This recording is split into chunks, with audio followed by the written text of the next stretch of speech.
Halo pemirsa, program Meet the VVIP kembali lagi menyapa Anda, masih bersama saya Gesmi Sitanggang. Pemirsa, pada episode kali ini kita akan berbincang-bincang dengan Kepala Badan Riset dan Inovasi Nasional BRIN, yaitu Bapak Laksana Trihandoko.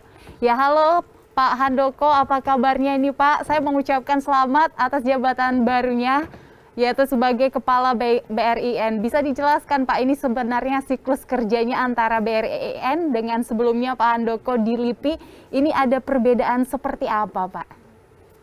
Ya, terima kasih Mbak Desi, semoga semua sehat. Jadi secara umum BRIN ya, Badan Riset dan Inovasi Nasional ya ada lembaga riset ya, lembaga riset yang mencakup banyak bidang keilmuan. Jadi sebenarnya masih mirip seperti LIPI, tapi skalanya jauh lebih besar karena kami akan mengintegrasikan semua lembaga riset yang ada yang milik pemerintah, termasuk di dalamnya tentu adalah LIPI gitu. Jadi terima kasih ini untuk undangannya dan juga ucapan selamatnya ya. Iya, Pak Handoko, ini sebagai Kepala BRIN yang baru nanti ke depannya untuk lembaga ini akan dibawa seperti apa targetnya dan inovasi-inovasi apa yang sudah dipersiapkan ke depan? Ya, jadi kalau Badan Riset dan Inovasi Nasional itu punya 3 target ya untuk jangka pendek dan menengah saat ini sesuai arahan Presiden, yaitu kita akan fokus ke digital ekonomi, green ekonomi dan blue ekonomi yang berbasis pada sumber daya alam lokal dan juga keanekaragaman lokal yang kita miliki, baik itu keanekaragaman hayati, keanekaragaman geografi maupun keanekaragaman seni budaya. Jadi kita diminta untuk melakukan intervensi berbasis riset dan iptek ya untuk meningkatkan nilai tambah dari sumber daya alam dan keanekaragaman lokal yang sudah kita miliki itu.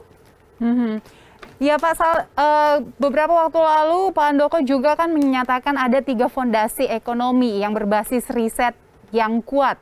Nah itu salah satunya adalah di mana Pak Handoko mengatakan bahwa BRIN akan memfasilitasi bagi para industri nasional agar menghasilkan produk yang low cost. Nah ini bisa dijelaskan seperti apa Pak? Ya, jadi sebenarnya bukan produk yang low cost ya, tapi kemajuan ekonomi kita itu kan tergantung pada seberapa banyak kita bisa dan mampu ya memberikan nilai tambah, ya kan, atas berbagai produk yang dihasilkan oleh para pelaku usaha tentunya ya, para pelaku usaha baik termasuk dalamnya industri ya, baik barang maupun jasa, gitu. Nah, memberikan nilai tambah inilah yang diperlukan intervensi riset gitu ya, gitu supaya kita tidak sekedar mengekspor kencur atau kencur dibuat bubuk, dibuat kering, tapi kalau bisa kencurnya dibuat obat herbal misalnya ya, dibuat suplemen dan seterusnya, nilai tambahnya lebih tinggi kan gitu. Nah, bagaimana dia bisa melakukan itu harus melalui riset. Nah, disitulah BRIN ya sebagai representasi pemerintah itu harus hadir karena riset itu mahal begitu ya, high cost, sehingga BRIN akan memudahkan, memfasilitasi ya para pelaku usaha ini untuk bisa masuk ke ranah R&D untuk industri yang terkait dengan produk mereka gitu. Nah, itulah caranya kita sediakan infrastruktur ya dan periset yang sudah kita miliki untuk bisa dipakai bersama-sama misalnya ya, sehingga dia bisa melakukan R&D untuk mengembangkan produknya tanpa harus banyak melakukan investasi. Ini yang saya sebut sebagai kemudahan, dan inilah tugas pemerintah untuk memfasilitasi dan memberikan kemudahan gitu ya pada para pelaku usaha gitu. Ini dengan kata lain untuk risetnya saja atau nanti memfasilitasi untuk pelatihan-pelatihan ke depan bagi para pelaku-pelaku industri itu tersebut? Oh, bukan memberikan pelatihan, tetapi ya memang benar-benar melakukan R&D untuk industri untuk mengembangkan produk bersama-sama gitu. Jadi supaya dia tidak perlu bikin lab sendiri, tidak perlu bayar periset sendiri kan, karena lab dan periset itu kan mahal ya. Gitu. Ya. Tapi silakan berkolaborasi misalnya bersama BRIN untuk kemudian dia bisa mengembangkan produknya berbasis riset gitu. Nah, untuk bagi para pelaku industri tersebut, Pak, apakah ada ketentuan-ketentuan tersendiri yang harus dipenuhi mereka agar bisa berkolaborasi dengan BRIN? Ya, selama mereka mau berkolaborasi, itu kita sangat welcome. Ya, kolaborasi itu maksudnya bagaimana? Maksudnya melakukan product development ya bersama-sama dengan periset BRIN, memakai lab yang ada di BRIN, misalnya ya. Gitu. Nah, yang kita minta dan itu kalau kolaborasi ya praktis sebenarnya bisa free ya.